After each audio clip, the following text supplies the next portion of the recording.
জানি ঠান্ডাটা অনেক পড়েছে, কিন্তু পিঠে পুলির দিনে পিঠে না খেলে হয়, তাই আমরাও সবাই মিলে কিন্তু পিঠে বানাতে রেডি হয়ে গেছি। তো ফার্স্টেই দেখো, এটা আমি বানাচ্ছিলাম। এটা আমাদের ভাষায় নুন পিঠে বলে, ঠিক আছে। এটা নর্মালি একটা খোলায় করে মাটির খোলাতে বানাতে হয়। এটা আমরা দুভাবে খাই, একটা শুধু এটাতেও, আর একটা দুধ পিঠে হিসেবেও খাই। তো তোমরাও হয়তো তোমাদের আলাদা আলাদা নিয়মে খাও। তো আমরা যেভাবে খাচ্ছি বা বানাচ্ছি সেটাই তোমাদের সাথে শেয়ার করলাম। কেমন লাগলো অবশ্যই জানিও। পুরো ভিডিওটা আজকে খুব বেশি পিঠে হবে না, বাট 2-3 রকমের হবে।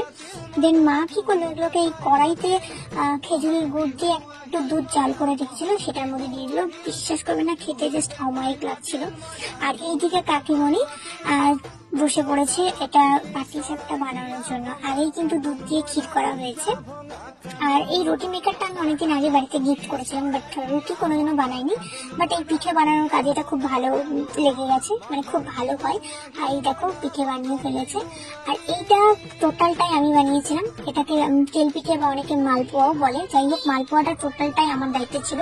আমরা 3জন 3টে পিঠে বানিয়েছিলাম। তো প্রথম দিকে তো একদম ভয় পেয়ে গেছিলাম, কারণ এই পিঠেটা ফোলানোটা খুব টাফ ব্যাপার, সবার হাতে ফোলে না বা সবসময় ফোলে না। তো আমি খুব ভয়ে ছিলাম যে আদৌ সাকসেস পাবো কিনা। তো নর্মালি কেমন লাগছে জানিও।